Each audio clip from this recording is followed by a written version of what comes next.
Om Jnanatimirandasya Jnananjana Shalakaya Chakshurumritam Yena Tasmai Shri Guruve Namah.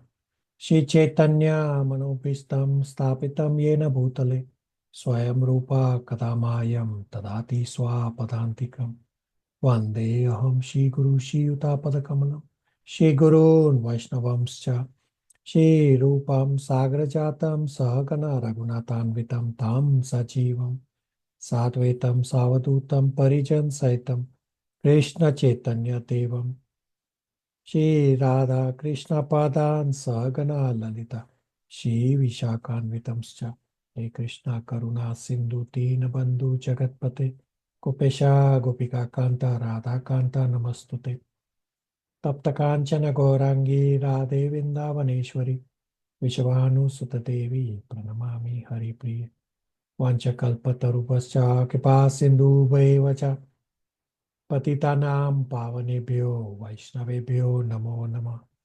Jai Shri Krishna Chaitanya Prabhu Nityananda Shri Advaita Gadadhar Shri Vasadi Gaur Bhakta Vrinda Hare Krishna Krishna Krishna Hare Hare Hare Rama Rama Rama Hare Hare.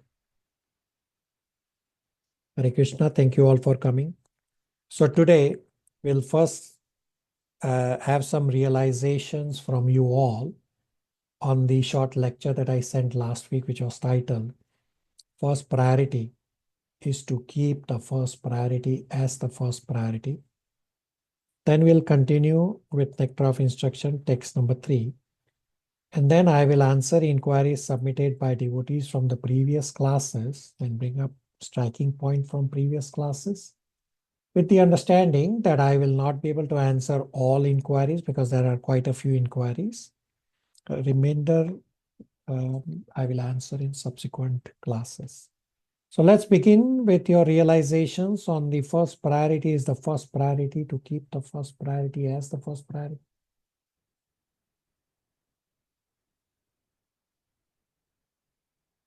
Somebody quickly.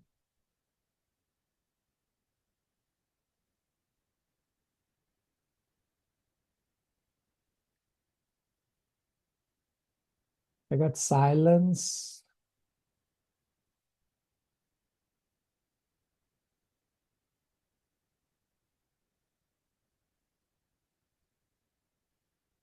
Real silence. Nobody heard?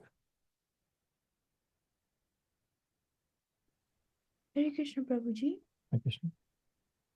So I had heard that previously as well, but since I really loved that lecture, I had reheard it. So the first and the most important thing that I realized and always comes to my mind is the other priorities that always keep shifting my priorities for Krishna conscious activities.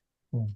So I think re-listening to that once in a while would remind me to keep the first priority as Krishna conscious activities, and then other things would go down on the list, not the other way around. Yeah, okay, very good. He gives a solution. What do we have to do for the solution when other priorities come up?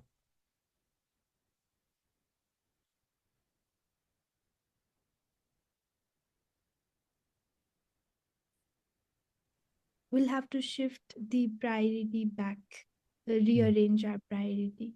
Yeah, do small course corrections. Those tiny deviations may not seem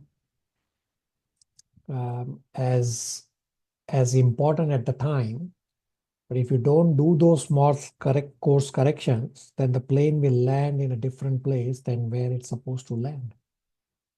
Okay, rest of you, did anybody hear that lecture? It was only 7 minutes. Hare Krishna Prabhu. Yes, I heard it, and for me, the excuse me, the biggest realization was that the actual first priority, I'm not making it a first priority. That's the biggest realization I had. So yeah, I need to do some course correction. Okay, very good. Yeah, so understand that mind will always deviate. You cannot stop the mind from deviating.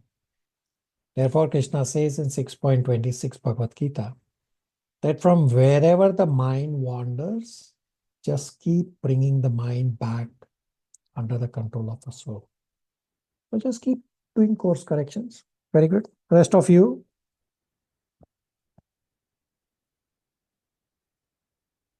Did rest of you hear to that 7-minute lecture? Or you were so caught up that you didn't have the time to listen to 7-minute lecture?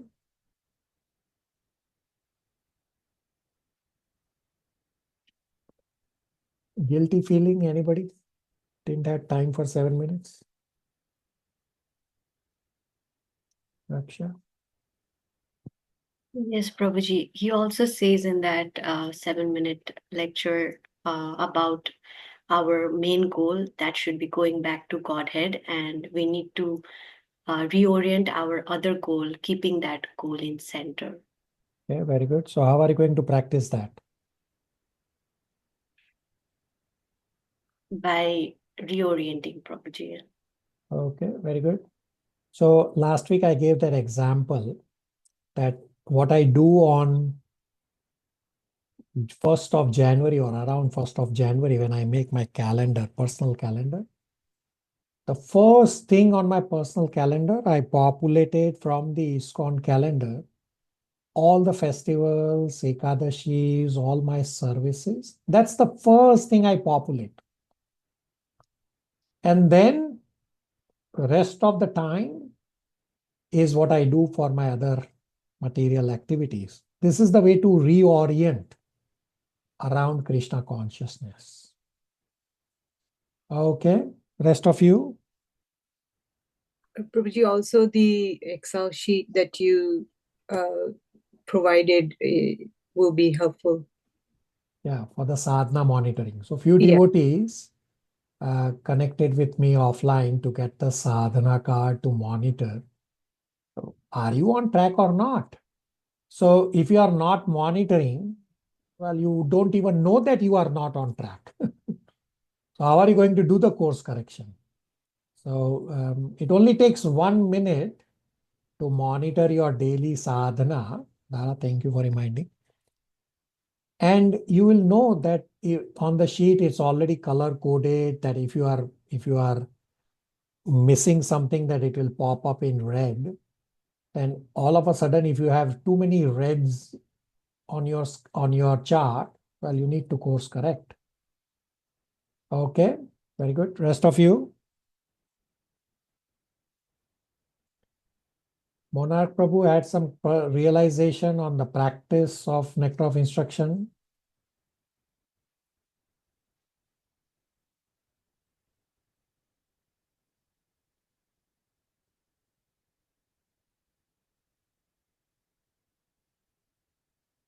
Monarch Prabhu?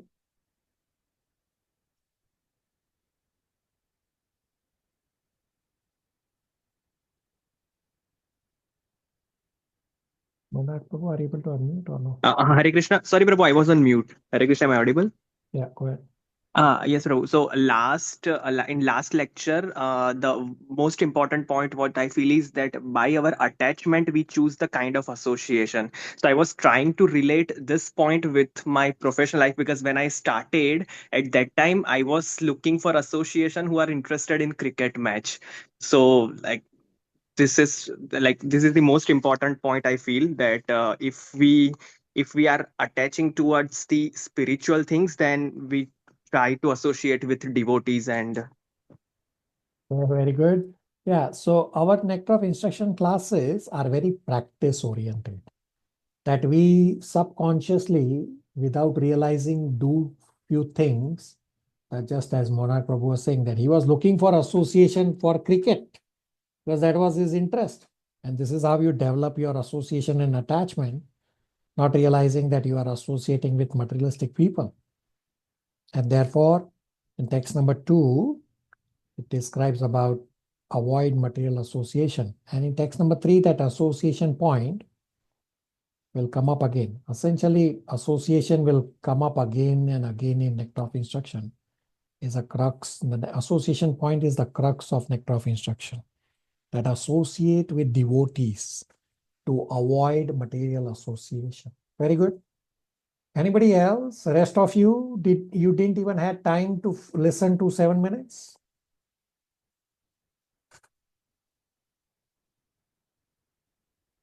Yes, no, you don't even have the courage to say no. Hare Krishna Prabhu, can I add one more point? Go ahead, Prabhu. And Prabhu, the end result would be the prajalpa. Like if we have that materialistic people association, then the end result would be like we end up having the discussion of unnecessary stuff, and it will like result into a prajalpa and lolyam. Very good. Correct point. Exactly what we discussed, that how these six activities of text number 2 are all related. That material association leads to all these 6 items that are harmful for your devotional activity, that atyahar, prajalpa, niyamagraha, laulyam. All this is because of janasanga, material association. Very good. The rest of you didn't have time to listen to 7-minute lecture.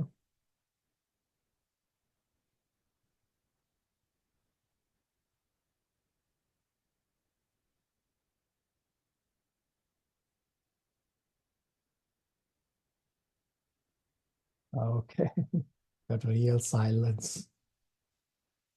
All right.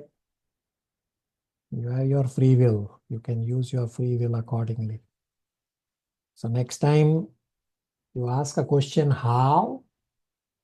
How means practice. So when I'm giving you something to listen to rectify, you are not even listening to that 7-minute lecture, and then you ask me, how do I do this? Arey Baba, you are not rectifying what you are supposed to rectify. And then you are saying material world is too tough. Material world is not tough. Your attachment to material world is very strong. All right, we'll continue with text number 3. So text number 3, the title or the theme of text number 3 is 6 principles that are helpful, that are favorable for the practice of devotion.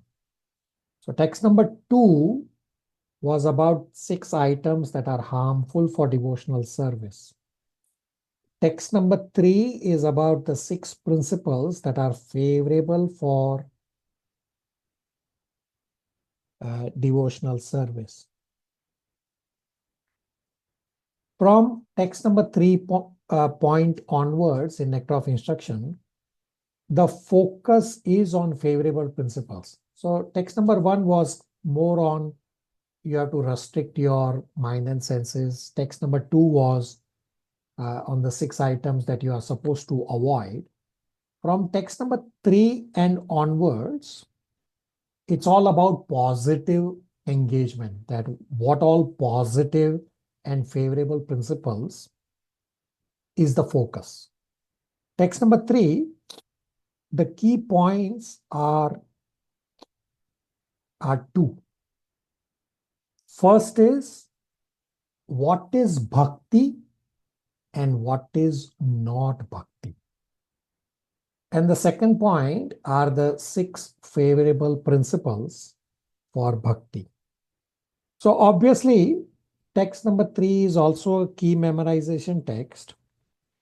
So I will recite the text and I will also explain to you how this is very easy to memorize.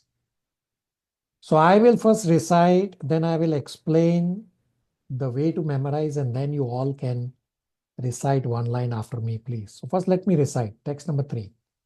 Utsa nishchay dhairya tat tat karma pravartanat sangatagya sato vrite sadbir bhakti prasidhyati. So the way to memorize Nectar of Instruction text number 3 is by A, B, C, D. A is attitude, which is Utsa Nishchay Dhairya. B is behavior, Sangatyaga. C is cultivation, Tat karma pravartanat means practice rules and regulations of bhakti. And D is direction, satovrite. Satovrite means follow examples and inclinations of pure devotee. So it's very easy to memorize this particular text. So all of you can unmute and recite one line after me, please, of Nectar of Instruction, text number 3 in Sanskrit. Utsa nischay dhairyat Utsaha Utsanishchaya tat tat karma pravartanat tat Tatkarma Pravartanat sangatyagat sato vritte Sangatyagat Sato Vritti sadbir bhakti prasidhyati. Sadbhakti Prasiddhyate. Very good. Samma, you want to read the translation? Sure. There are 6 principles favorable to the execution of pure devotional service. First, being enthusiastic. Second, endeavoring with confidence. Third, being patient. Fourth, acting according to regulative principles such as Sarvanam Kritanam Visnos Samaranam, hearing, chanting, and remembering Krishna. Fifth, abandoning the association of non devotees. And sixth, following in the footsteps of the previous acharyas. These 6 principles undoubtedly assure the complete success of pure devotional service. Very good. So as I explained, memorize with A, B, C, D. A is attitude. So utsa nischay dhairyat, that enthusiasm, endeavor, and patience. These are your attitude. Then B is behavior, is sangatyaga, that give up the association of materialistic people. Then says C is cultivation. So what are you supposed to cultivate? Tat karma pravartanat, that practice rules and regulations of bhakti. And these direction, that satovrite, that follow examples and inclinations of pure devotees. So we'll read from the purport, paragraph 1, and understand what is not bhakti, what is bhakti, and how and why and where to perform bhakti. So it's very important discussion Prabhupada is having at the start of Nectar of Instruction, text number 3, to understand what is bhakti and what is not bhakti before he starts explaining the 6 items that are favorable for bhakti. Because these 6 items will cause bhakti to advance. So you should first know what is bhakti and what is not bhakti.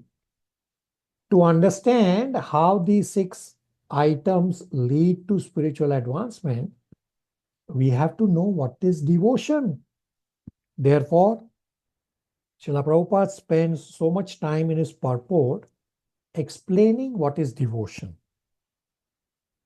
And Prabhupada explains this to remove whatever misconceptions we may have about devotion and what is not devotion. So one of the devotees actually asked this inquiry about pseudo devotees. Will actually get answered right here, even before we get actually discussing those inquiries.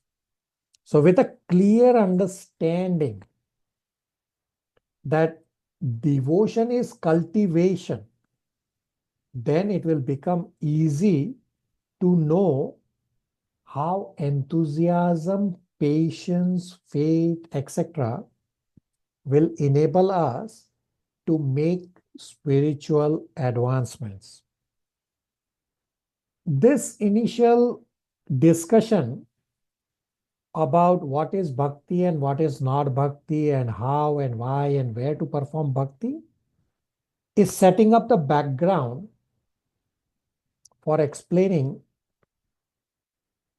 how the 6 activities lead to spiritual advancement.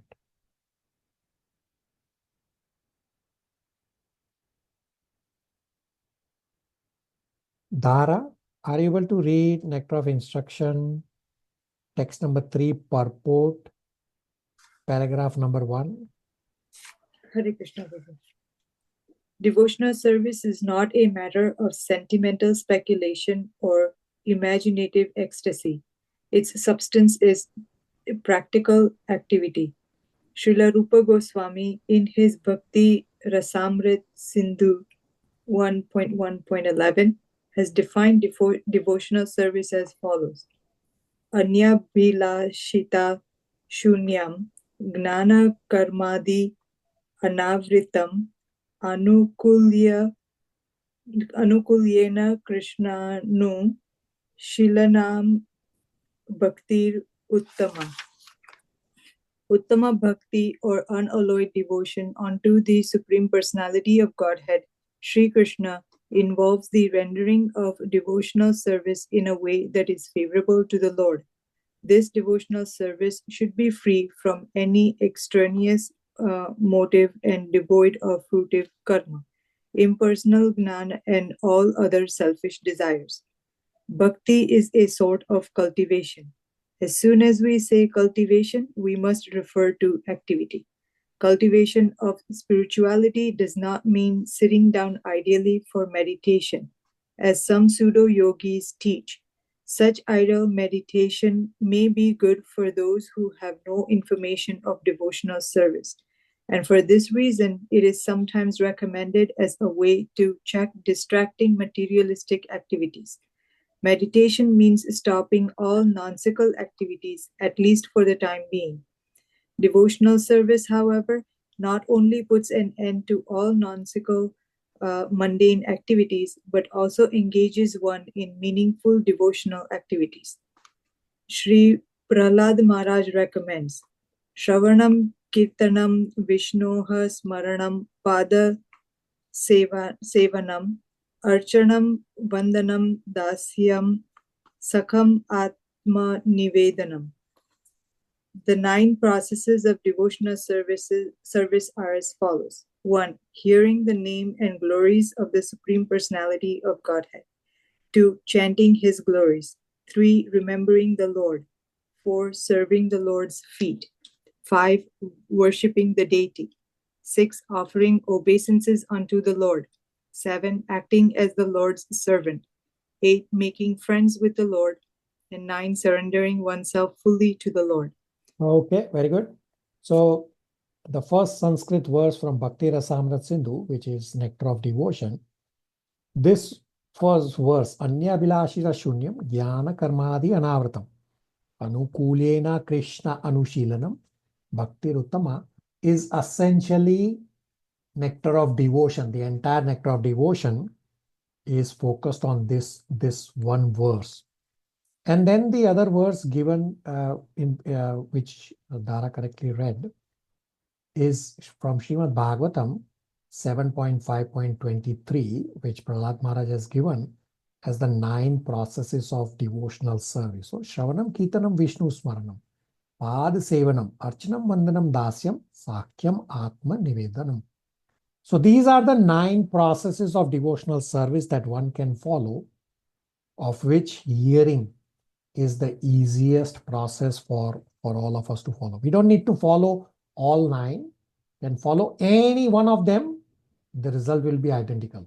There's no stopping for you to not do others. Yeah, you can do any one, perfect in any one of the 9, or you can follow the others also simultaneously. But one is more than enough, and hearing is the easiest. And Prabhupada goes on to explain that in the purport as well.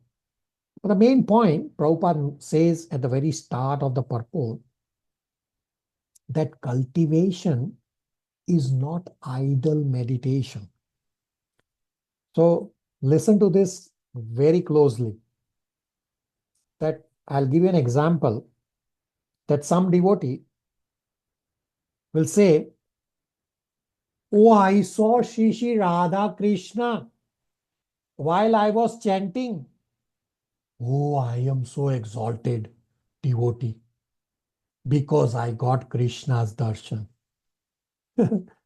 Now, this above example is sentimental speculation or imagination. Srila Prabhupada, at the very start, is trying to protect us from this pseudo vision, and will later on go on to explain what actual spiritual vision is. So a devotee is mistaking this pseudo vision and thinking he is advanced. This is not bhakti. This is imagination, where somebody is saying, oh, I got darshan of Shri Radha Krishna. Oh, I am so exalted devotee. No, you are not exalted. You are in illusion. The essence of bhakti is not some vision or some feeling, but the essence of bhakti is a relationship and the commitment to service. So feelings are important. It's not that feelings are not important. But bhakti or any relationship is centered around commitment. And visualize this from a material world example, that the strength of two people's relationship in the material world is not dependent on how often they say to each other that they love you. No, that is secondary. But the strength of their relationship depends on how committed they are in the relationship. That one spouse keeps saying to the other spouse that I love you. But when it comes to taking care of the family, or say when somebody is sick, and then that spouse will say, oh, I don't have time. Arey Baba, then what was the point of saying I love you? Love means commitment to service. That's the strength of your relationship. Similarly, bhakti is a feeling. And bhakti is to be expressed through commitment to service. Therefore, the essence of bhakti is not just feelings. Feelings are important, but it is not just feelings. Rather, it is feelings that are expressed through commitment. And Srila Prabhupada says, bhakti's essence is practical application, how we are serving Krishna. And many of you devotees who come to the Toronto temple for services, I've introduced you to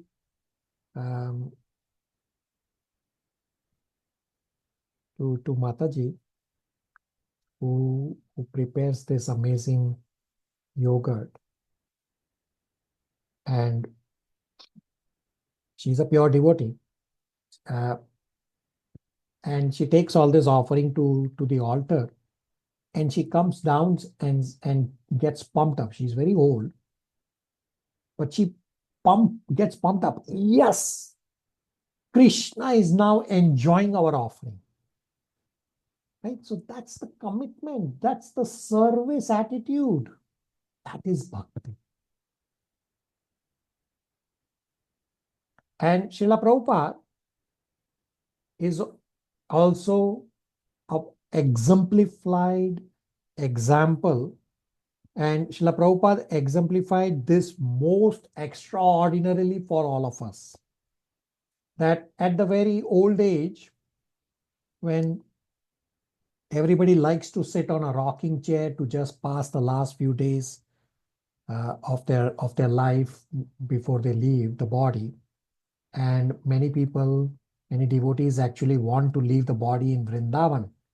So instead of staying in Vrindavan at the last stage of his life, Srila Prabhupada came to the West at the age of 70 to spread Krishna consciousness, because this was the service. This is the practical activity that Srila Prabhupada exemplified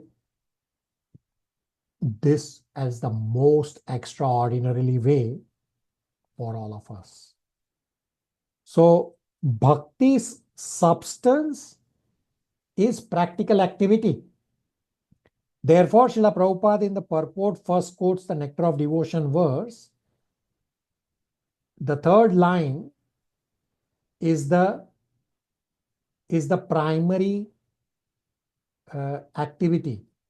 Anukulyena Krishna Anushilanam. Shilanam means activity, and Anukulyena means that activity that is favorable for Krishna as Krishna desires. Therefore, Prabhupada quotes the Bhakti Rasamrit Sindhu 1.1.11 or Nectar of Devotion verse.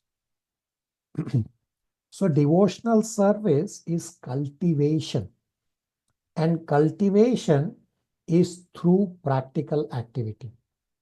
So cultivation is easily understood when one has to cultivate land to grow crops, fruits, etc. So cultivation involves various activities by which a particular change happen, means a particular crop or a fruit, flower, etc. will grow. Similarly, for our heart, we have to do various activities, meaning cultivation of the right atmosphere, the protection and the nourishment within our heart by which the Bhakti Lata Beej will grow. So cultivation is important because cultivation enables that what is to grow. So I explained 3 points here: atmosphere, protection, and nourishment. So atmosphere, the negative atmosphere that we have to avoid is there in Nectar of Instruction, text number 2, the 6 items that we have to avoid, which starts with Janasanga and Prajalpa. We have to avoid those. And the positive atmosphere that we have to develop are the 6 items in Nectar of Instruction, text number 3, which we will discuss. And the protection point is to avoid doing offenses. Almost all of you, except Samma, have attended the offenses to avoid class, and Samma can either listen to the offenses to avoid class or join when the next time it happens. Will come up very soon in the other batch and join live. So we have to avoid offenses. Offenses means what? In a bucket, whatever devotional service we are doing is like pouring water in the bucket. And offenses, we are punching holes in the bucket. So our devotion is drained out. And nourishment. Nourishment is through the chanting of the Hare Krishna Maha Mantra, as well as doing devotional services. So the first 3 items of Utsa, Nishchay, Dhairyat are required for cultivation to give the results. Even the chanting that we do, the importance of chanting is that chanting is also an activity. Therefore, Srila Prabhupada did not recommend silent meditation. No, we chant little louder. Little louder as it just about enough to hear when you are doing your japa individually. Or say when you are doing kirtan, yes, by all means you are on a microphone.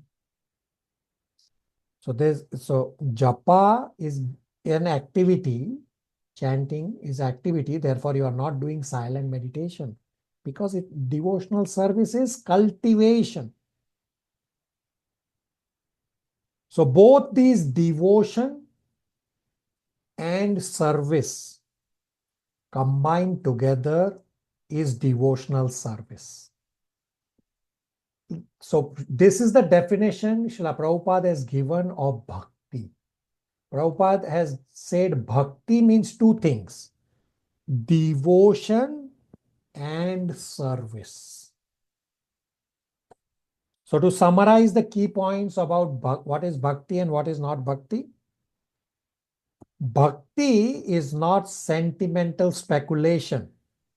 It is not imaginative ecstasy. No, it is not. Bhakti is cultivation via practical activity. Therefore, bhakti means devotional service. So bhakti is done through the 9 processes of devotional service, which also Prabhupada quotes in the purport which we read, the verse which is given in Srimad Bhagavatam 7.5.23, which is Shravanam Kirtanam Vishnu Smaranam, Pad Sevanam, Archanam Vandanam Dasyam, Sakyam Atma Nivedanam. And where and how and why to do the bhakti? We do bhakti at ISKCON in association with devotees. I will pause here for any questions, comments, realizations, starting with Meghna Saman. Hare Krishna, Prabhu. You said that chanting is not part of bhakti. Bhakti is when when you're working in devotional service, the cultivation. So then why do we chant? I did not say that statement at all. Sorry, maybe I misunderstood. I actually said chanting is also an activity. Therefore, chanting is not silent meditation. Therefore, Prabhupada has recommended chanting also should be loud enough because chanting is also an activity. Meghna Saman? Okay, I see. I didn't know this all along, and that's why it has to be chanted loudly so you can actually make it an activity. Thank you. Very good. Rest of you, questions, comments, realizations?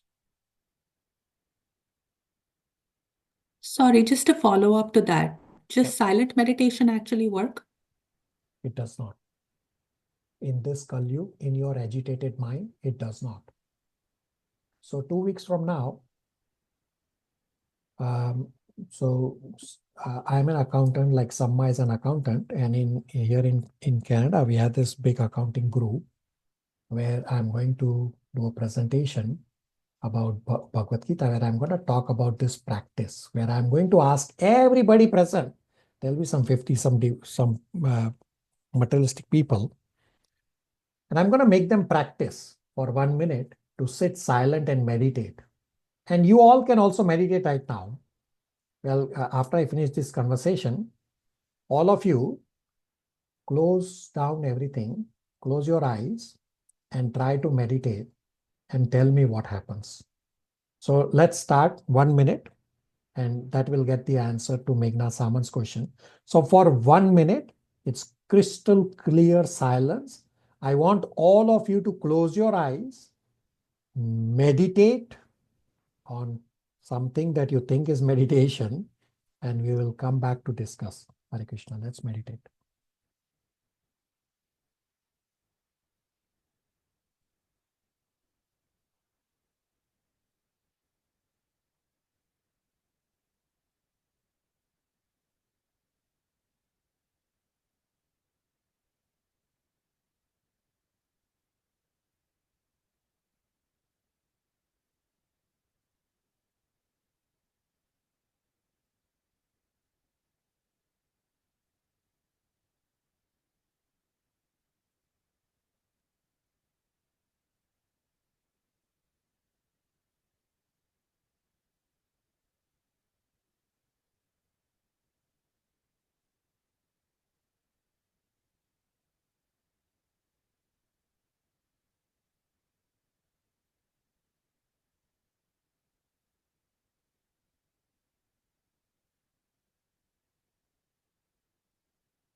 Hare Krishna, Krishna Krishna, Hare Hare.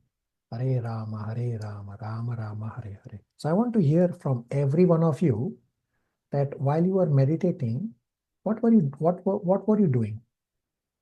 What happened? Everyone. I want to hear from everyone. Sleeping. Very good. Monkey My to-do mind. list. Very good. Prabhuji, the mind is not moving. Very good. The It's a mind monkey kept mind. wandering. Yeah, Very kept good. wandering. Meghna Saman, did you get your answer? Yeah.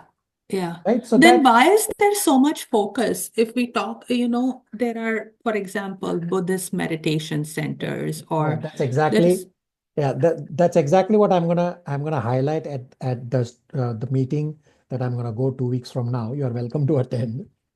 That all these religious principles that are there in the material world, Krishna says in 18.66, abandon all varieties of religion, because in Kali Yuga specifically.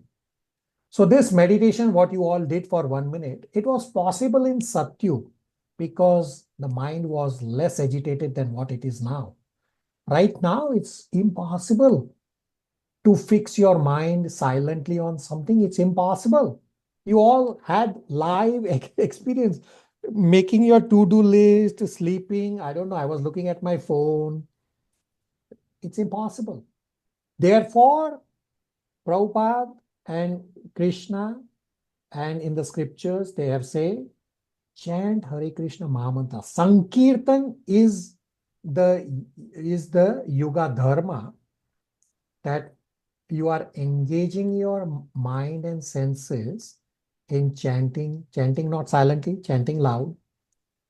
That way, you are trying to bring your mind back again and again and again. Mind is still going to wander until it gets purified, but you are going to bring it again and again. I don't know about you, but that 1 minute felt very long. Did anybody had that feeling? yes. Oh, when is this Yes. 1 minute going to end? It's only 1 minute. So if you cannot focus for 1 minute or less, where's the meditation? There's no meditation. So all those so-called religious activities, Buddhist, or there are so many others in Korea and China and whatnot, they are not going to be useful in Kali Yuga specifically. Therefore, I want Meghna Samant to read Bhagavad Gita 12.5.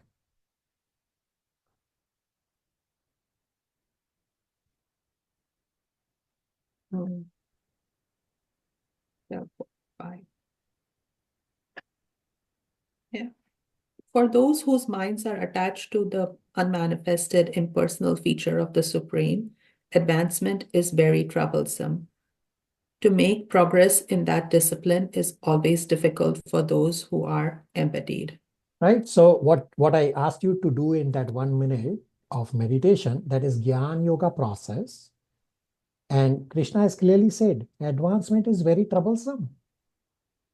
It is very difficult while you are in this embodied body.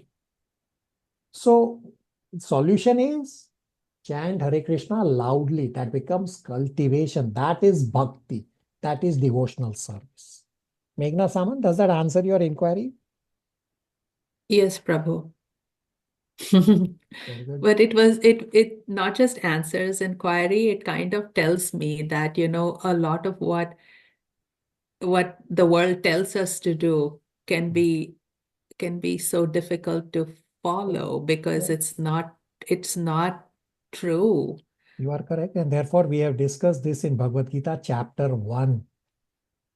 The purpose of chapter 1 is that I need instructions from Guru, Sadhu, and Shastra.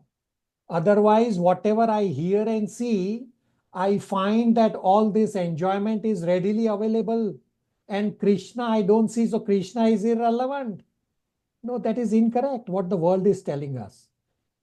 We need to get instructions from Guru, Sadhu, and Shastra. And at the start of our spirituality, like how, where I am at least, I don't trust my intelligence at all. Guru, Sadhu, and Shastra are my intelligence, and therefore, every time you ask or say something, I respond that with a Shastra Chakshu, seeing through the eyes of scriptures. I don't respond by myself because I have 4 defects. My intelligence is contaminated. I give scriptural answers. Everybody on the same page? Have I ever given you answers without scriptural references? No. No, Prabhuji. No, Prabhu. Yeah, very Very good. Thank you. So there's a point mentioned in the chat. I will repeat. So the inquiry is to repeat the summarized statement as to what is bhakti and what is not bhakti. So let me summarize what I talked about bhakti, what Prabhupada is explaining in Nectar of Instruction, text number 3 at the start of the purport. So to summarize key points about what is bhakti and not bhakti. Bhakti is not sentimental speculation, is not imagination ecstasy.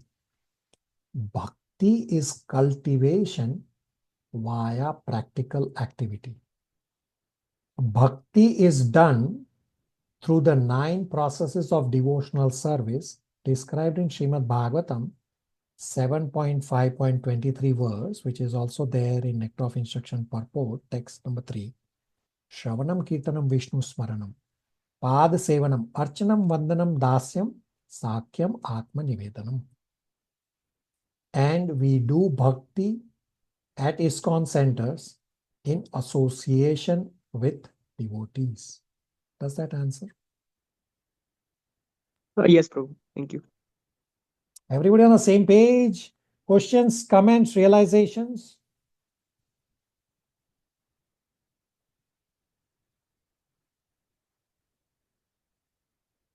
But silence from rest of you.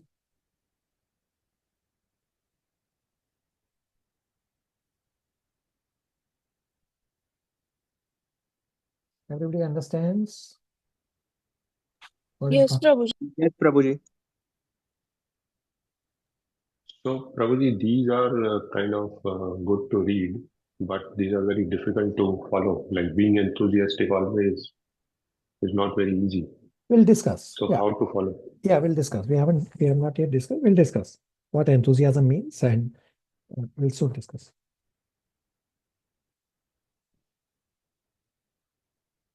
So let's discuss the 6 elements.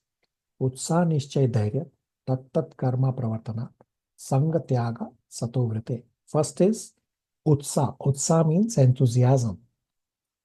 Srila Prabhupada explains what is the importance of enthusiasm. In the purport, Srila Prabhupada says that nothing great can be achieved in any field without enthusiasm. Even if you are talking about materialistic achievement, even for materialistic things, you need enthusiasm. Similarly, we have to be enthusiastic to get results in devotional life also. So what is enthusiasm? Srila Prabhupada explains, endeavor with intelligence in Krishna consciousness is enthusiasm. So very important point. I will repeat and I will explain the components of this statement. Prabhupada explains what is enthusiasm means. Endeavor with intelligence in Krishna consciousness, that is enthusiasm. So enthusiasm is not just any endeavor. Rather, enthusiasm is endeavor with intelligence in Krishna consciousness. Now, materialistic people, they endeavor very hard with intelligence. So, endeavor and intelligence is there from the definition that Prabhupada has given. What is lacking is Krishna consciousness for the materialistic people's endeavor with intelligence. So, endeavor in Krishna consciousness means for the pleasure of Krishna. So, question becomes obviously, how do we know if a devotee is enthusiastic or not? So you will see that sometimes in the temple hall, when some ecstatic kirtan is going on, some devotees jump up and down with a lot of energy. That alone is not enthusiasm. Just the energy with which the devotee is jumping up and down and dancing is not enough to measure enthusiasm. Enthusiasm is expressed through sustained and steady commitment to service. So we have to see how much actively a person is trying to serve Krishna. Now, many of you devotees present here virtually are there on the other WhatsApp group that I have for services. So whenever there is an opportunity, I post a message and I request a response from all. Many of you have put that WhatsApp group notification to silence. So how are you enthusiastic? You get message in that particular WhatsApp group maybe once a month. But that is not important for you at all. So where is your commitment for service? How are you doing bhakti? Are you doing bhakti or are you in that pseudo spiritualist category? So you get message once a month generally. Sometimes say during Rath Yatra and festival seasons like Janmashtami, etc. You may get more messages. But otherwise, you get one message and I ask everyone to please respond, and devotees don't care to read the message, don't care to respond. And then Kunal Prabhu is asking a question that it is very difficult. Are Baba, but you are not responding to my messages for service.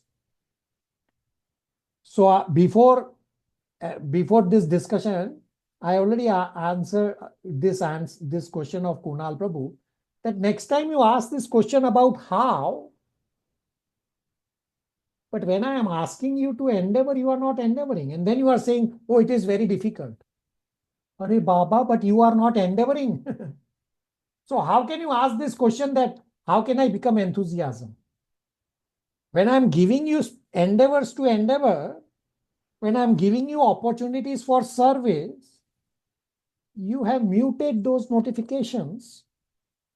You are entangled in material world, and then you are asking me, how do I do this? Is that a valid question, Kunal Prabhu and rest of you?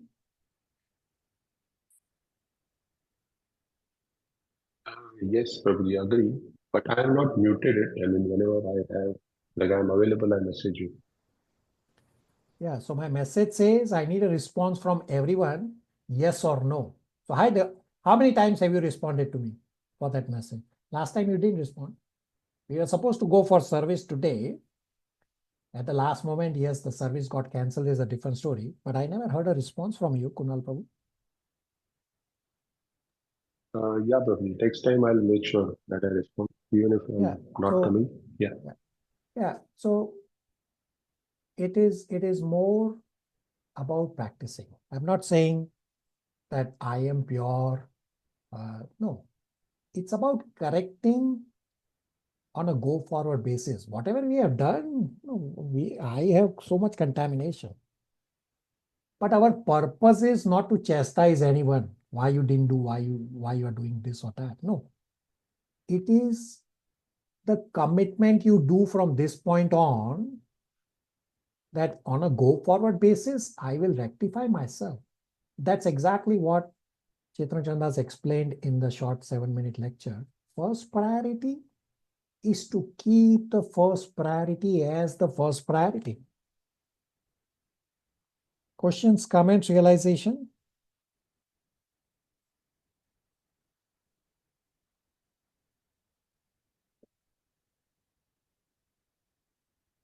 On this point about enthusiasm, in the purport, Srila Prabhupada also discusses Yukta Vairagya. Yukta Vairagya means that what you can use in Krishna's service, you accept and use it in Krishna's service, rather than rejecting, saying, oh, I will get entangled. No, that is Falgo Vairagya. If you can use something in Krishna's service, but you don't use it, then it is Falgo Vairagya, means false renunciation. So Srila Prabhupada says in the purport, we expand our devotional activities to include as many things as possible to be engaged in Krishna's service. So Srila Prabhupada would often give the example of microphone that some 50 some years ago, when Prabhupada used to record his conversations on a microphone or on that recording device, it was unique for a sannyasi to use microphone. So the components of the microphone belong to material nature. Material nature comes from Krishna. And it is supposed to be used in Krishna's service. And so we use it in Krishna's service. That's what Prabhupada did with the microphone. So it wasn't some technological advancement at that time. Prabhupada said we are not against technological advancement as long as the advancement is used in Krishna's service. Just as right now, we have this technological advancement of internet, Zoom, and computers, etc. All this modern technology. And we are using it in Krishna's service rather than for my sense gratification. So enthusiasm is illustrated not just with the energy with which we do devotional activities, but enthusiasm is also how we are able to expand more and more activities in service of Krishna. Now, I gave the example of this separate WhatsApp group for the services where devotees respond yes or no. Now, a few devotees are virtually present here who responded that they are not available for service. So I want those devotees to unmute and explain what was my response. Did I ever chastise? What was my response? You said, okay, thank you for responding. Okay. Yes, same, Prabhuji. Okay. Anybody else? Yes, Prabhuji. Yes, for what? Did I chastise? No, I mean, I agree with what was said before. Yeah. So I don't chastise. I'm actually saying thank you for responding. So how hard it is to say no if you are not available, rather than keeping me guessing, oh, who will come, who will not come. So you have to be enthusiastic. Enthusiasm is commitment to services. That is bhakti. Questions, comments, realization on enthusiasm before we discuss next point?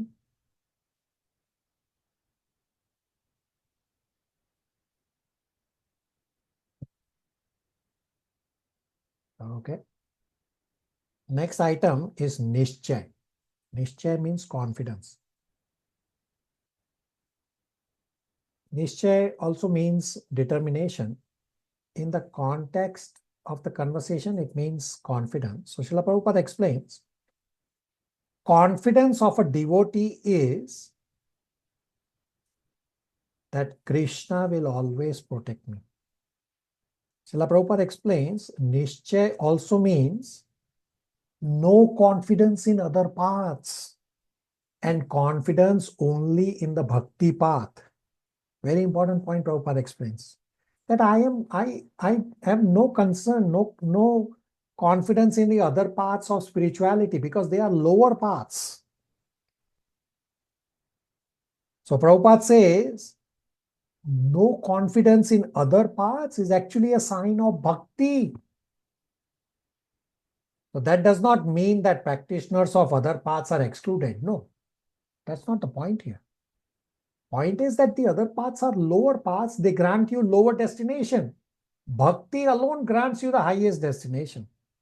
Therefore, I am confident in only bhakti and I have no confidence in other paths. And those who are following the practitioners of other paths, they are in a gradual process to come to bhakti. Whether it happens in this life or following life, they are in their own evolution cycle. We don't deride them at all. No, but we for ourselves, we have confidence only in bhakti. Devotee understands that everyone can practice devotional service, plus devotional service can give better results than any other paths. Therefore, I will fix myself in devotional service to Krishna. So when devotee will experience that bhakti purifies faster than other paths, then the devotee practices bhakti enthusiastically. Questions, comments, realizations on Nishchay?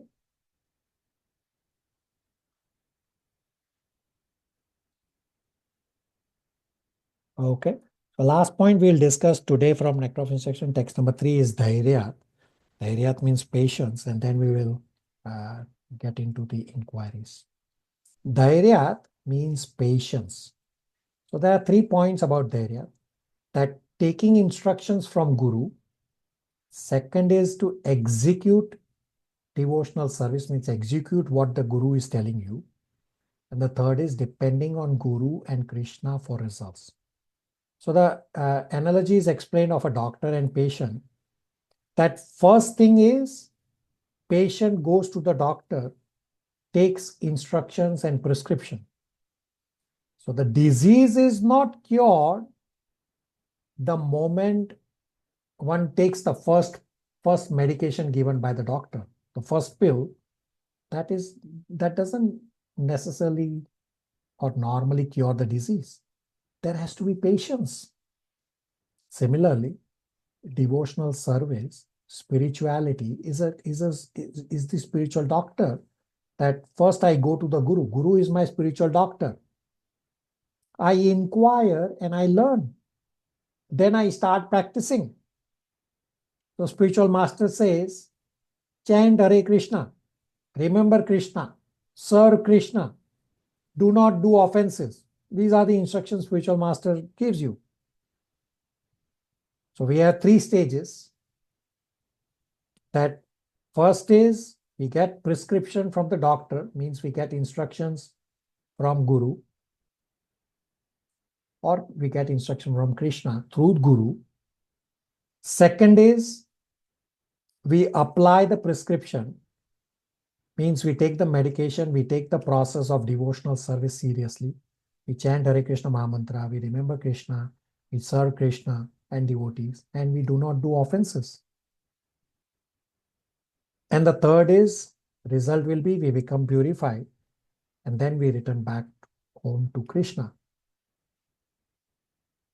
Now, when will purification happen?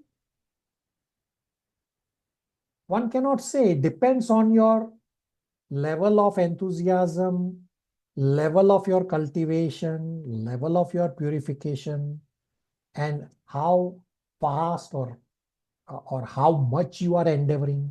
So there are many factors. Yes, you will get purified at some point of time if you follow the process. The degree and the time will vary according to everyone's individual endeavor. Now, here's a question for you all. So right now, we are supposed to chant 16 rounds of japa every day. Although scripture says 64, but at least the spiritual master says chant 16 rounds every day to go back home. Now, my question to you is, can I chant more than 16 rounds every day and expect to go home faster than what it would have been if I was chanting 16 rounds? Everybody? No, Prabhuji, it depends on the quality of chanting. Yeah, very good. Rest of you?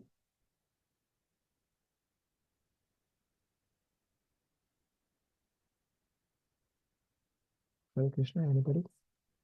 No, Prabhuji. No, Prabhuji. No, Prabhuji. So all correct points, that it is not necessary that chanting more rounds will fast forward the process of me going back home to Godhead. It can, but that's not the criteria. Because attitude towards Krishna is important. Chanting has to be positive and pure. Otherwise, chanting can become offensive. So bhakti is not a mathematical formula. Bhakti is reciprocal. Therefore, we have to depend on Guru and Krishna for our results. We just keep practicing what the Guru tells us to practice. Everybody on the same page? Questions, comments, realizations? I have a question. So, how does chanting become offensive? So, some of you have not attended that offenses to avoid class, and I will briefly explain that there are 10 offenses against chanting the holy name. The first offense is to blaspheme devotees or Krishna. The 10th offense, so I'm only saying the first and the 10th because these two catch everyone. The 10th offense is to maintain material desires even after hearing so many instructions. So I am chanting, but simultaneously I am having these material desires. Well, my chanting is offensive. And I have to be attentive in chanting. So how many of you chant attentively? Tell me. Everybody? It is very hard to do. Yeah. Prabhuji, I cannot. Right? So those are offensive chanting. Samma? Yes, that makes sense. Thank you. So Samma, you can either listen to that offenses to avoid class, or you can, the live class will come up in one of the other batches where you can attend, where many devotees have attended multiple times. I can send you that offenses to avoid class, whichever way works for you. Yes, please. Thank you. All right. Samma is very good. She joined partway through, but Samma is fully caught up on Bhagavad Gita, as well as she's fully almost caught up on Nectar of Instruction also. That is, she's doing spectacular endeavor. Questions, comments, realizations before we discuss inquiries? Hare Krishna, Prabhuji. I remember you said in the offenses to avoid class, even if like you are doing some offenses, you shouldn't stop chanting. Correct. Yeah, you are correct. So it is this offensive chanting will lead to pure chanting. I have given the example that a child is trying to learn to walk, the child will keep falling. So if the child says, oh, I will not walk because I keep falling, well, then the child will never be able to walk. But if the child keeps falling, gets up, again falls, again gets up, the child goes on to run marathon and 100-meter race and whatnot. So yes, the offensive chanting is something we have to avoid, but we cannot stop chanting, because the chanting is the process to get me from offensive chanting to pure chanting. Gulshan? Okay, Prabhuji. So that means we just need to be patient. Yeah, exactly. That's exactly what Nectar of Instruction text number 3 says. That continue. Be very conscious of your chanting. Chant when you are doing offensive chanting, and don't beat yourself up. My chanting is offensive. Don't beat yourself up. This chanting is a work in progress to get to pure, even for many devotees practicing Krishna consciousness for decades. My Guru Maharaj has many lectures on how to make japa great again. Many lectures. Many means it's a very frequent. So try to do japa with devotees. So I explained multiple times that we have japa group from devotees from various batches, where Sumni had explained how she joined the japa group, and that japa was some ecstatic japa. For those of you who are not on the japa group, try to join the japa group and try to be very conscious of when you do japa. It's not about mathematics that I have to do X number of rounds, more about quality. That japa quality means that I should simply listen to my japa rather than my mind wandering here and there, or while I'm doing my japa, I'm preparing my to-do list, or with my finger, I am scrolling my phone, or my left hand japa, that right hand I'm doing my japa, left hand I'm on a computer and typing something. Those are all offensive japa. Everybody on the same page? Yes. Prabhuji. Yes, Prabhuji. All right.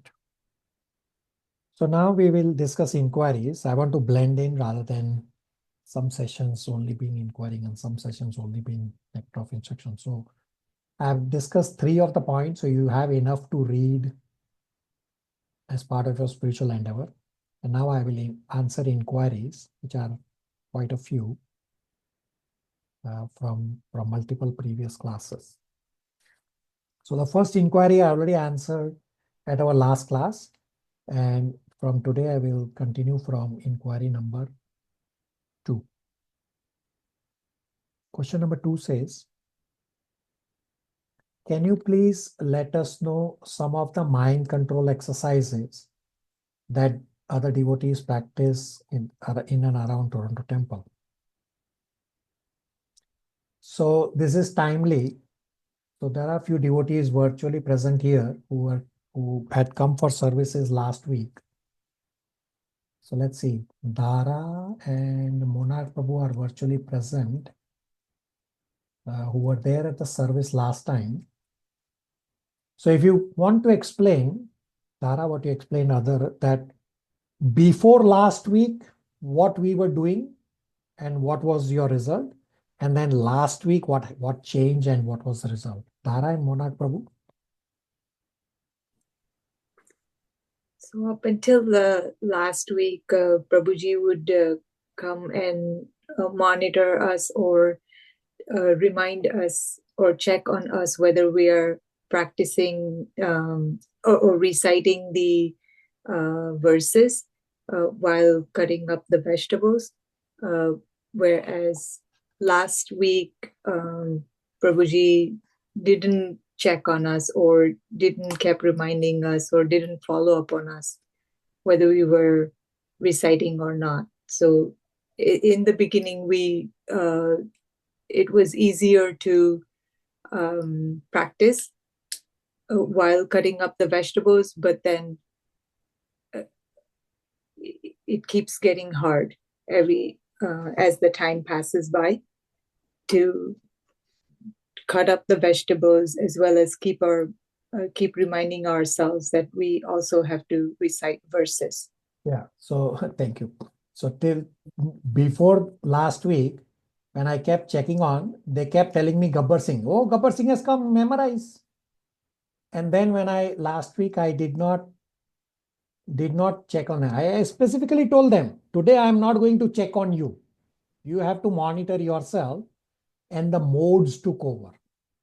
That the modes overpowered them. And because many of you from batch number 6 and 7 have not yet listened to the Bhagavad Gita chapter 14 modes class, so I recommend to all of you to listen or revise Bhagavad Gita chapter 14 discussion. I'm supposed to send to those who have messaged me. I will send. So listen that how to identify the modes, and then how to come out of the lower modes by situating yourself on the spiritual modes. So none of those devotees were able to identify. This was the exercise to make you become conscious that you are not conscious of the modes. And now when I will send you those lectures from the previous batch, which is this batch number 5, that I'm going to send to devotees from batch number 6 and 7 about the modes. And the devotees who have already heard from this present here in this batch, you can revise that how the modes take over if you are not conscious and if you are not consciously trying to continuously place yourself on the highest spiritual mode. So let me give you some practical examples that the devotees practice here in Toronto Temple. Now, the devotee who has asked this question actually does follow the same of memorizing the verses. So basically, you can chant Hare Krishna Maha Mantra, but we already discussed a couple minutes ago that I'm not really listening to my Hare Krishna Maha Mantra. So what good is that chanting Hare Krishna Maha Mantra? Nothing. Therefore, to get you out of your comfort zone, I ask everyone to memorize Bhagavad Gita verses. What that memorizing Bhagavad Gita verses, what that does is it takes you out of your comfort zone to consciously think about the verse and to memorize and to understand what the verse is saying while you are doing your fruits and vegetable cut up. So Bhagavad Gita chapter 5 verses 8 and 9 says, let the body do what the body is supposed to do. So you are cutting fruits and vegetables with your hands, let it do. Simultaneously fix your mind on Krishna by memorizing verses. And I will right now repeat some of the points that I've explained throughout our Bhagavad Gita study that the devotees practice. So if you wake up,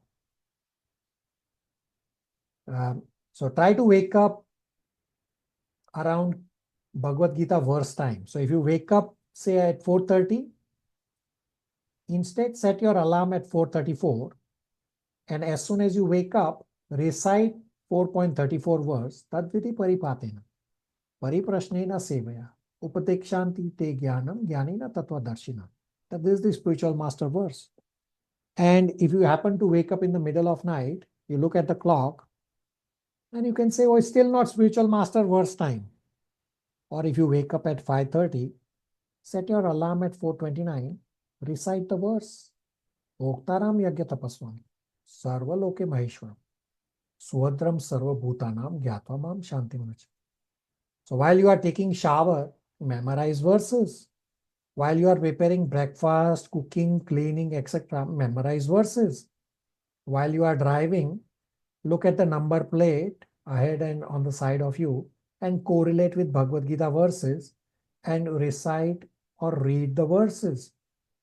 While you are at workplace, try to remember Krishna by correlating the time of your arrival or your meeting time to your Bhagavad Gita verses or Bhagavatam verses. While you are driving back from work or school, again correlate number plate, car number plates to Bhagavad Gita verses and read and recite. While you are walking for exercise, do japa or talk Krishna Katha or memorize verses.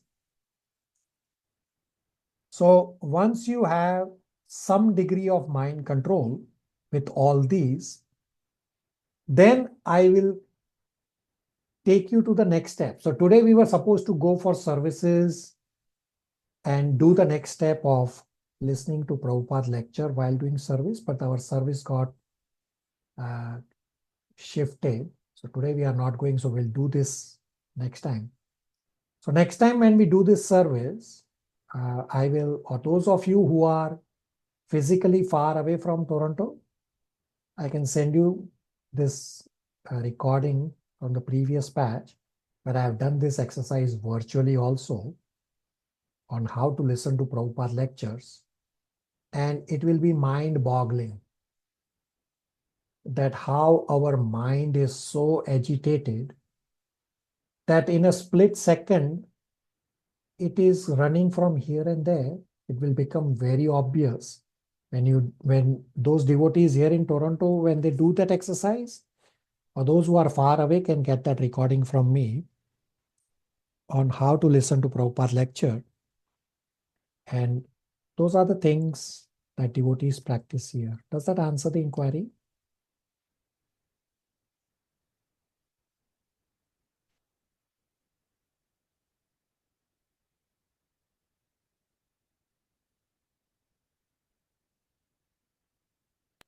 Yes, Prabhuji.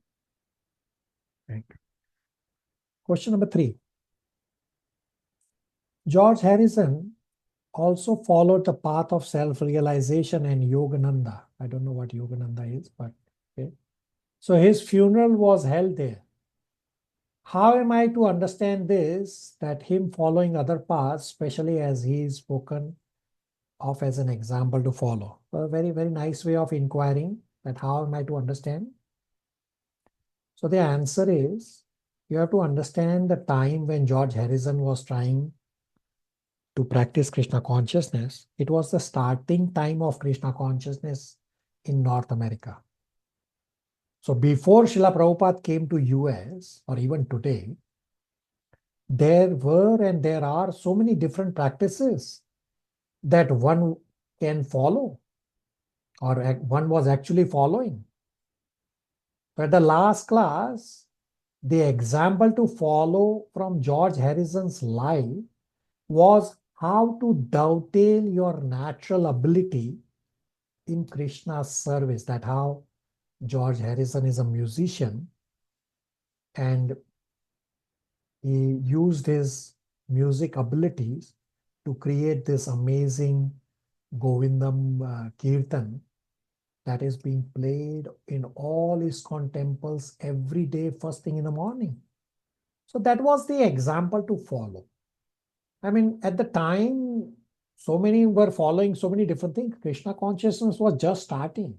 We cannot say what is now and versus what was then and apply today's principles to back some 50 years back when George Harrison was trying to follow. Does that answer the inquiry?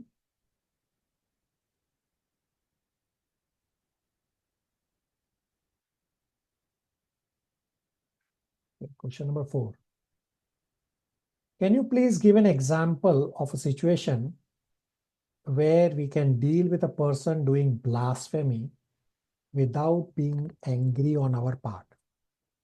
This situation is not when the person is in emotional pain, but is purposefully and systematically speaking ill of Shri Krishna and Srimati Radharani and devotees to validate his or her own wrongdoings. Very good practical inquiry. So I'll give you actual example that one devotee at the Toronto temple is very famous for unnecessary shouting at other devotees. Unnecessary, like absolute unnecessary shouting. So I was doing services with this devotee who has this unnecessary shouting nature.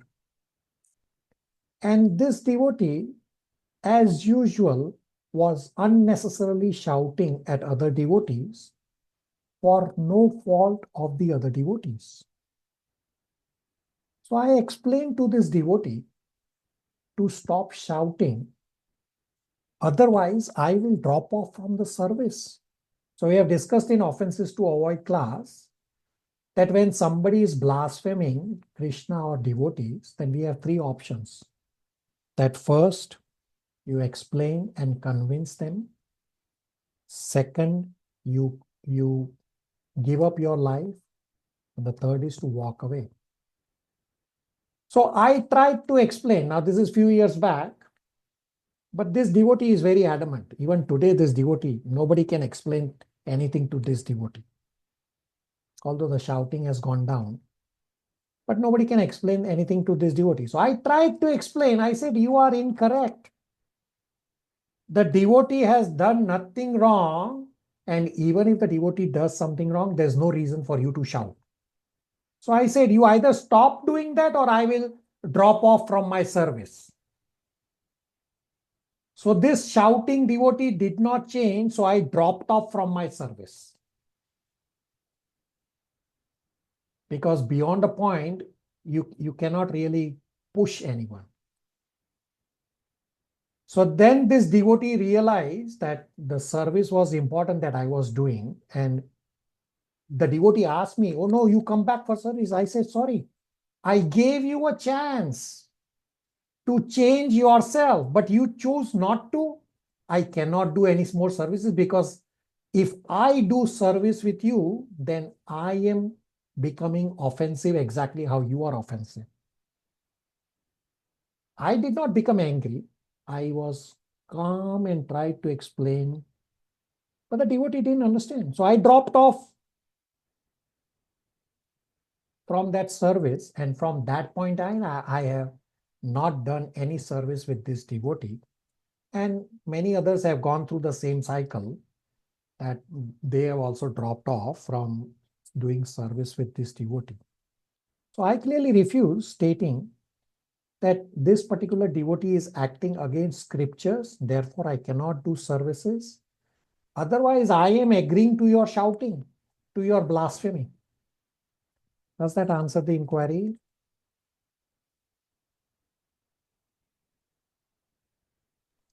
Prabhuji, I have a follow-up question for this. Yeah.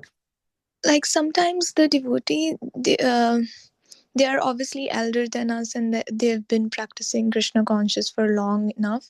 So how can we say no to them? So length is not what determines you are advanced. This devotee that I am talking about, who has this shouting ability, has been coming to the temple for some 20 some years or more. But that devotee has not attended a single scriptural class. That devotee has not studied any scriptures. We actually see that devotee in the temple.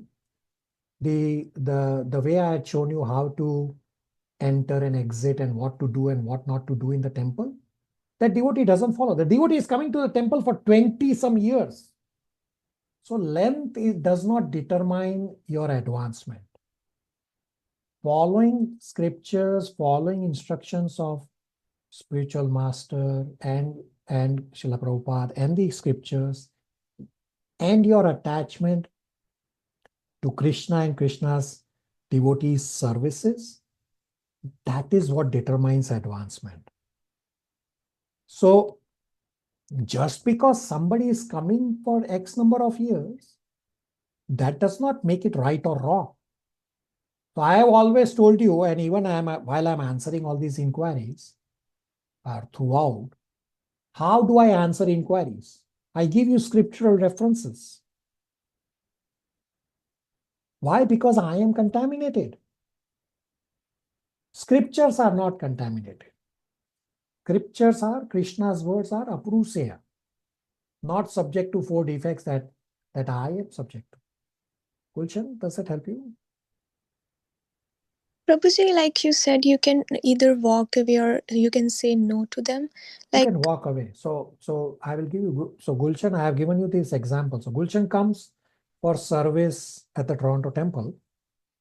And I specifically told Gulshan that go and do services with so-and-so devotees and avoid doing services with so-and-so devotees. Why? Because the devotee that I asked to avoid services doesn't follow rules and regulations. The devotee follows some doesn't follow, doesn't care. Well, I will maintain a distance. The devotee is okay at some level higher than me, so I cannot say verbally. I will judge based on the scriptures for myself what is right or wrong without saying to the devotee, you are wrong. Gulshan, is that clear? so Prabhuji, like sometimes I will think that I might offend the other person if I say no to them.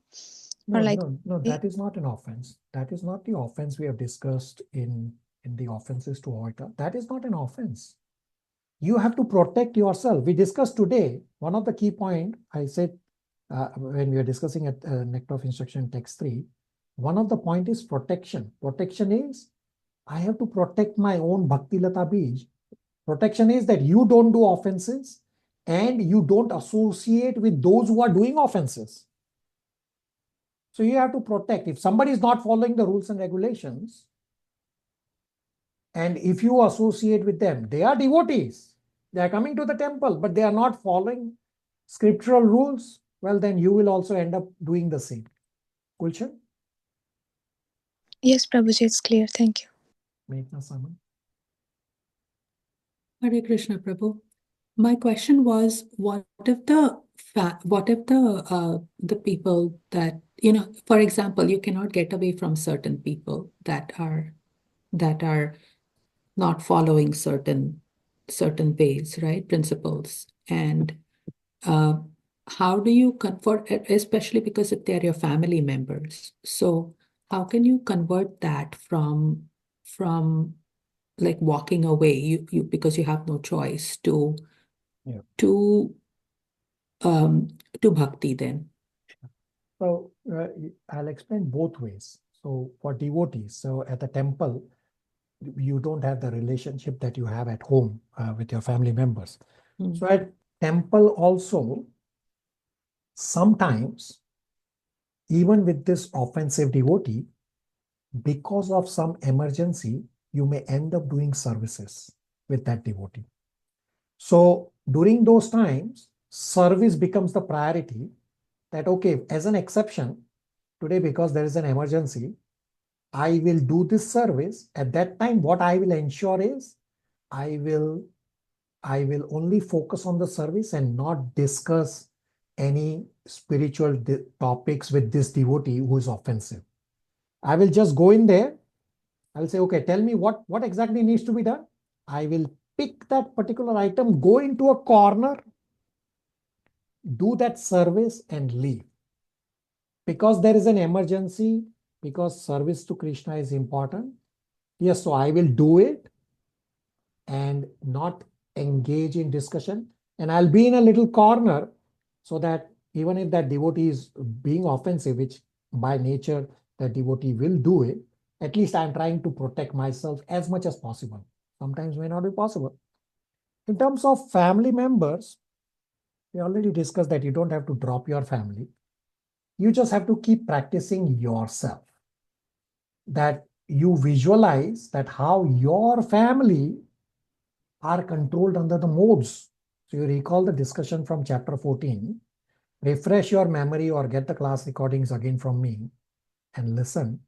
So you visualize how your family members are controlled by the modes, and before coming to bhakti, you are also exactly like this, controlled by the modes. Now you are able to at least spot the modes and give them prasad. At some time, prasad will do their magic. Meghna Saman, does that help you? Yes. I think so.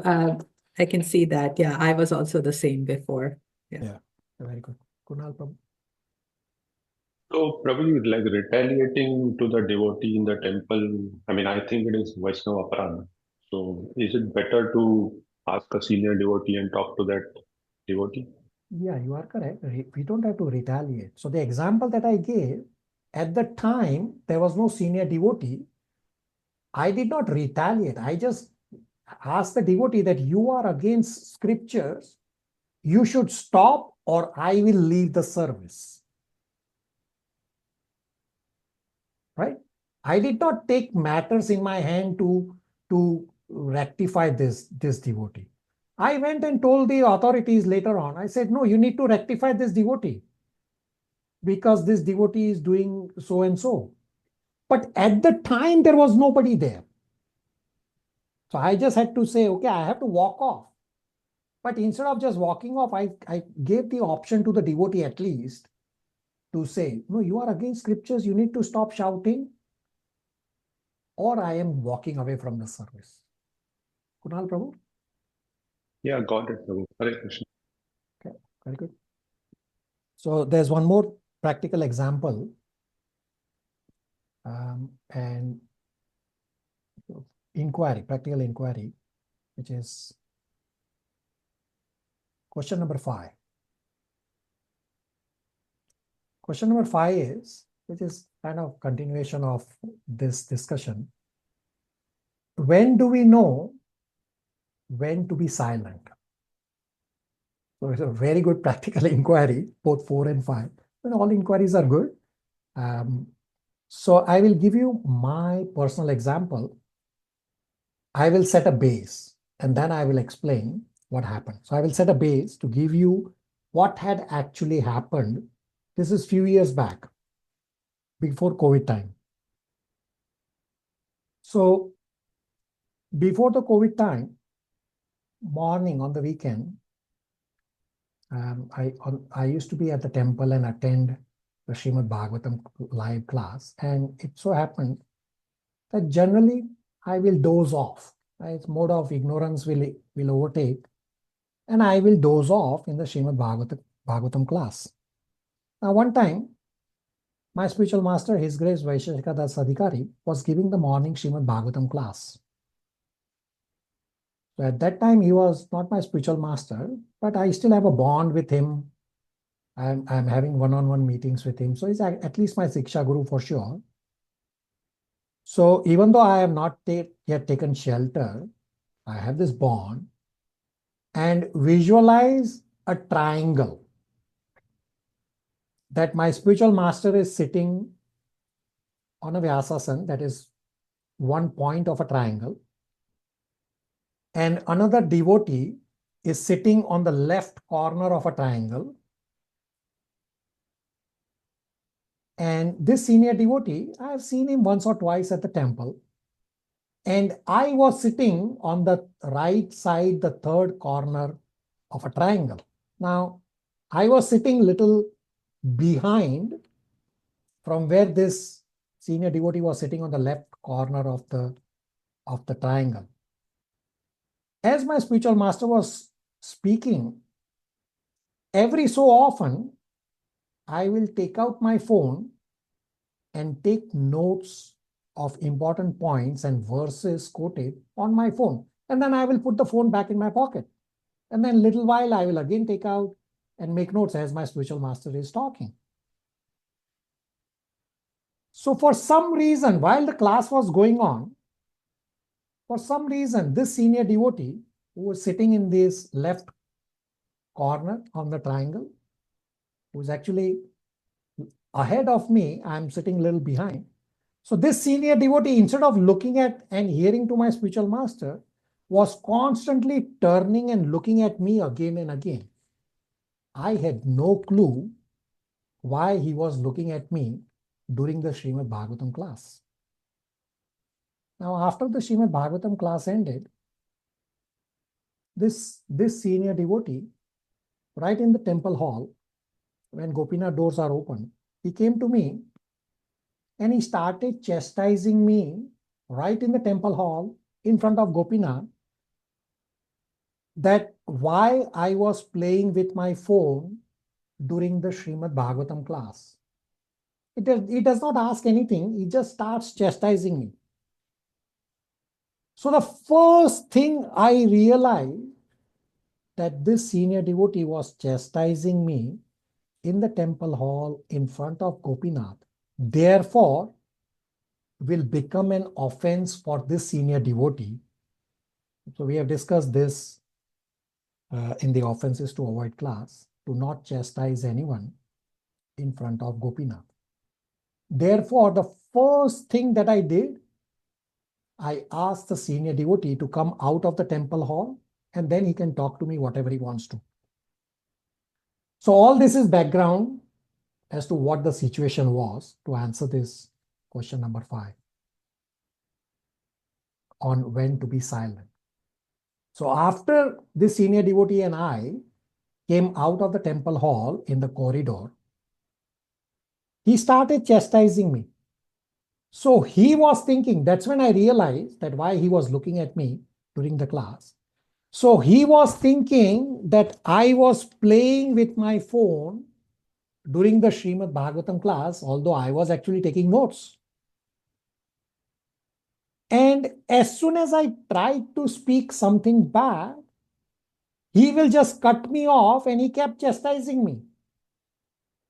So at this point, I realized that there was no point speaking anything to him, because anger had overtaken him, and no matter what I would have said would not have mattered and would have made the situation worse.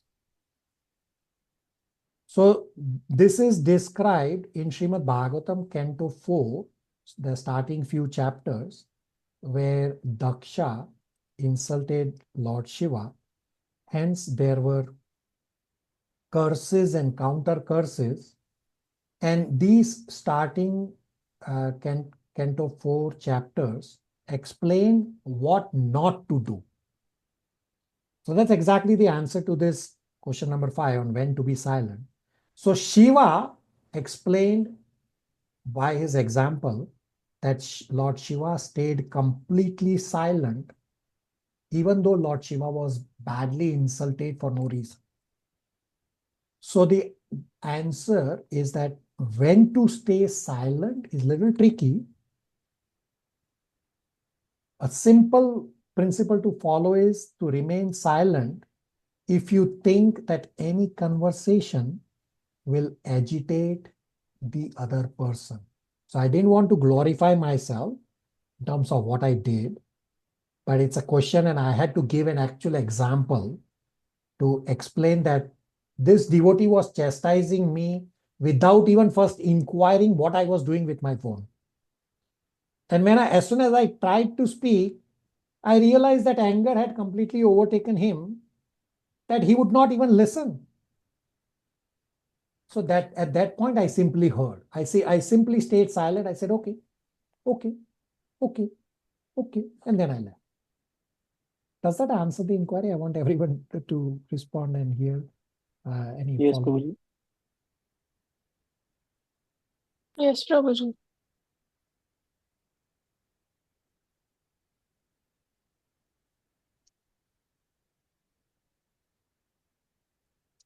All right. I'm sorry, I didn't want to glorify myself, but I had to give the actual example. So question number 6 is, you had mentioned this is an opportunity to say Bhagavad Gita verses, such as 7.14, 6.47. So do we explain these verses to them and say just surrender and attach to Shri Krishna and find out the truth? So at early stages of spirituality like mine, be very careful and stay away from trying to resolve a conflict or trying to correct someone who is blaspheming, just as the example that I gave for question number 5.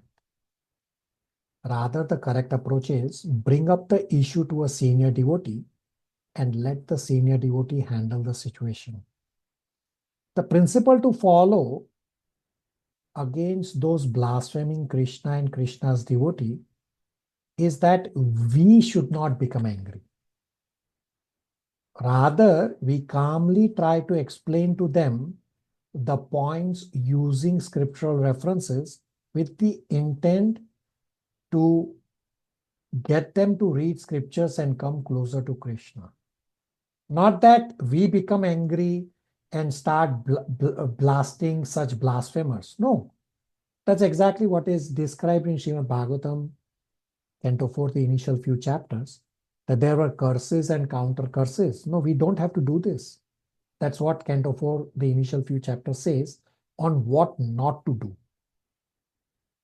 Therefore, do not quote verses. Now, this is actually a very heavy conversation we will have with a practical example in Canto 3, Chapter 1. So I gave references to Canto 4 initial chapters. And then we will have a practical discussion on this topic in Canto 3 at the very start also. In the interim, stay silent. Don't quote verses. Let the senior devotee handle the situation. You don't try to take matters in your hand, because this partial knowledge of Bhagavad Gita and the verses is very dangerous. Don't think that you have become elevated just because you know few verses. No, there is a lot more in spirituality. Bhagavad Gita is only ABCD. Does that answer the inquiry?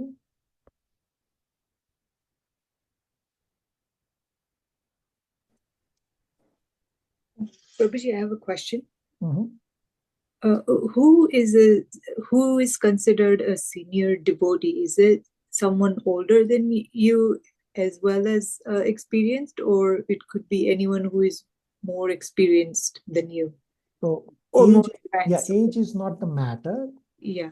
It's a mentor. For example, in spiritual path, we have a mentor. We have a spiritual mentor. Mm-hmm. So go to your spiritual mentor. Okay. Or say in temple, we have temple council who are authorities. You can go to him or her. One time, actually, I actually asked directly to Bhakti Mark Swami, His Holiness Bhakti Mark Swami. I had a question. He was sitting in the temple hall. I was there in the temple hall. And I went to him directly. I said, Bhakti Mark Swami, I have a question for you. I have this situation. Please guide me. Now, not everybody will be able to approach His Holiness Bhakti Mark Swami. And you should not. Don't just approach. Go to a mentor. Go to some senior. So, for example, we have our Siksha Guru, His Grace Rupanuga Prabhu. Or Dara, when you come for services, we have our Siksha Guru, His Grace Bhakti Yoga Prabhu. These are senior devotees. Okay. Or you have your mentor. These are senior devotees. Age is not the criteria. Okay, Prabhuji. Thank Everybody on the same page? Very good inquiry, Dara. Yes, Prabhuji. All right. Question number 7. Why do I struggle with asking inquiry? Am I not concentrating enough? Or where am I going fundamentally wrong?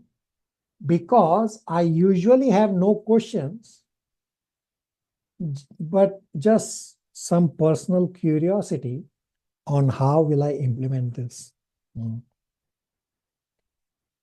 So you are not able to ask question is because it is my fault that somehow I have not been able to give you a comfortable environment for you to freely ask inquiries. It is not your fault. It is my fault. I apologize for this. So you wanting to implement is very good sign that you are listening to the conversations with rapt attention. So I request devotees present here, maybe those who are from the Toronto and around area, can unmute and give comfort to this devotee who has asked this question, and to all devotees, that in your personal dealings when you come for doing services with me, that I am not a guru. Rather, I am a very easily accessible servant. So I request devotees from Toronto and around area who have been doing services with me to give some comfort to this devotee. Somebody?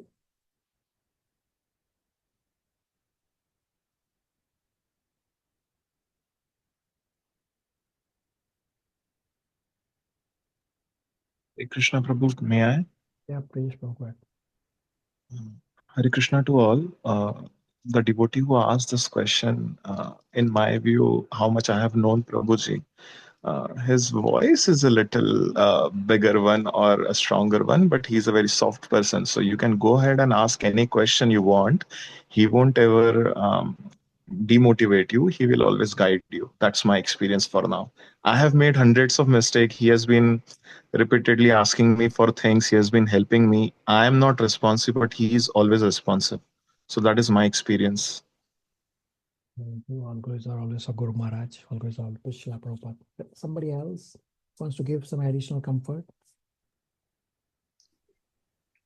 Prabhuji, it's not like I'm not unmuting to give comfort to the person who asked the question, but I kind of agree with the question. I feel the same, and I don't feel that I don't feel comfortable talking to you, because somehow I've managed to ask you a few questions and I have felt comfortable, but still I'm not able to ask questions. So what is stopping you? I'm not sure. Okay. So you are saying you are comfortable, but you are simultaneously not able to ask. So I am confused here. I'm confused too. So what I'm trying to say is, it's not because of you, like because I don't feel comfortable asking you questions. In general, it's very hard, and I'm talking just for myself, that it's very hard for me to ask questions. Or sometimes I feel like I don't have any questions. And when I look at these inquiries and I'm like, how come I did not have these inquiries? Yeah. So the advantage of inquiries and the reason for inquiries is that exactly what Dhara is saying, that actually I also had the same inquiry. I just didn't ask or didn't click to me at the time. So this is beneficial for everyone. Like I can answer these inquiries individually to who's asking. But the reason why I bring it up in the class is because it's benefiting everyone. So Dhara, you are saying that you are comfortable with me, yes or no? Yes, But then simultaneously you are saying you are not able to ask. So you will have to tell me what is stopping you. That Prabhuji, I don't know. Okay. I mean, whenever you know, you will have to tell me what is stopping you. I mean, both statements are against each other, that if you are comfortable in conversing with me, well, then there should be no hesitation in asking inquiries. I anyway don't disclose anyone's name. And sometimes, say some Vaishnavis ask questions which is at a personal level. I tell them, go ask us a Vaishnavi mentor. I connect you with some senior Vaishnavis. I say, go ask them, because you will anyway end up having a challenge inquiring those inquiries. But otherwise, you will have to tell me what is stopping you.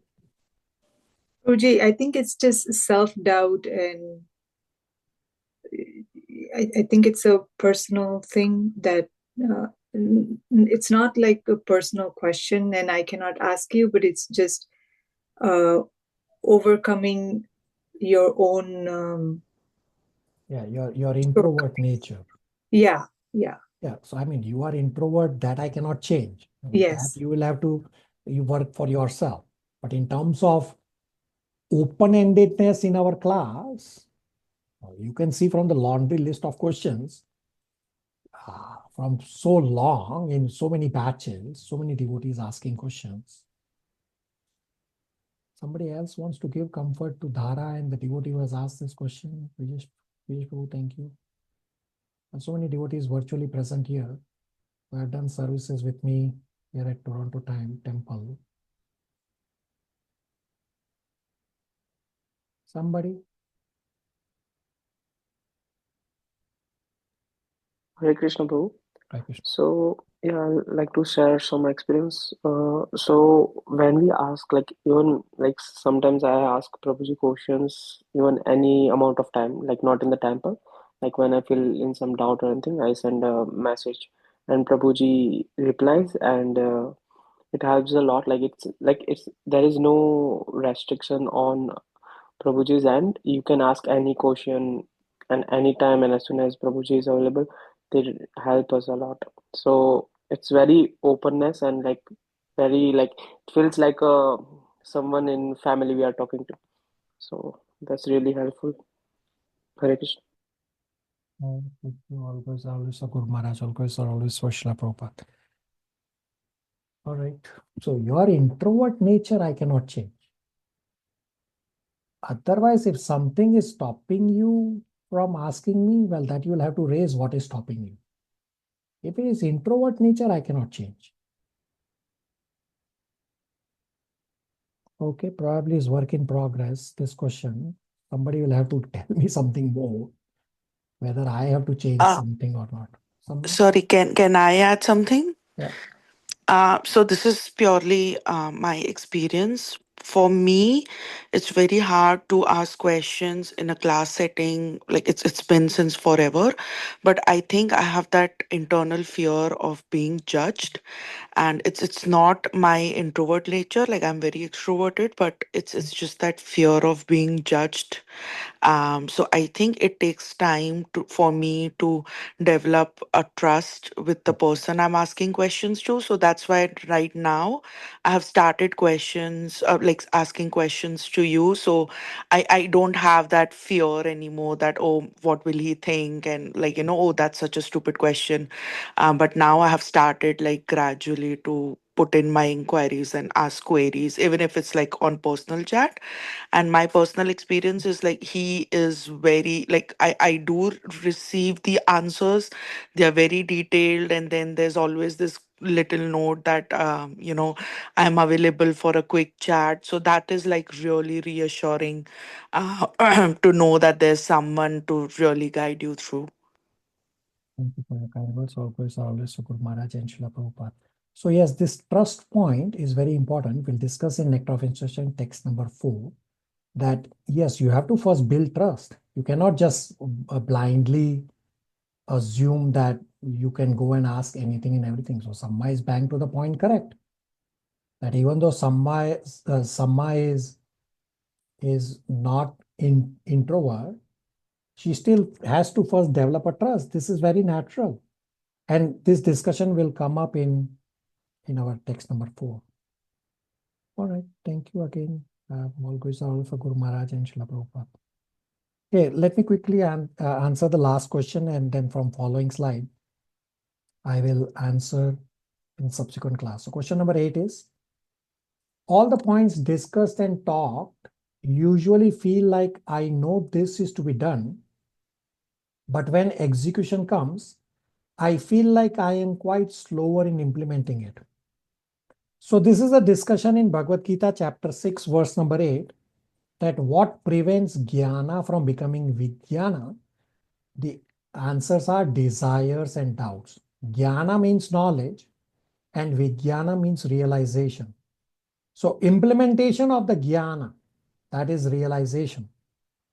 Desires and doubts are the hindrances to advancing in Krishna consciousness. So just keep endeavoring, like now, do your japas, do sadhana, do spiritual endeavors, and little by little, the doubts will get cleared, and you will soon have a distaste for material world. Is actually a very good observation on the part of a devotee who has asked this question, that you actually want to advance in Krishna consciousness. Everybody on the same page? Questions, comments, realizations?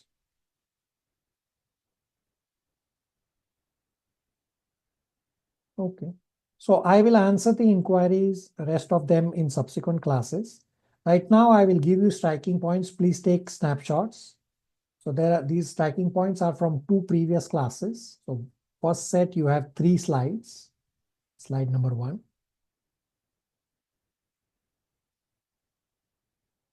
Slide number 2.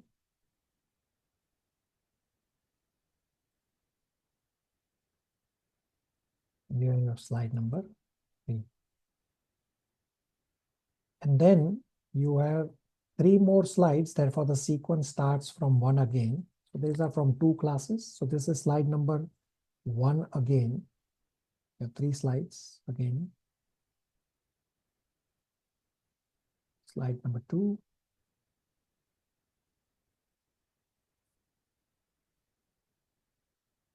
And slide number 3.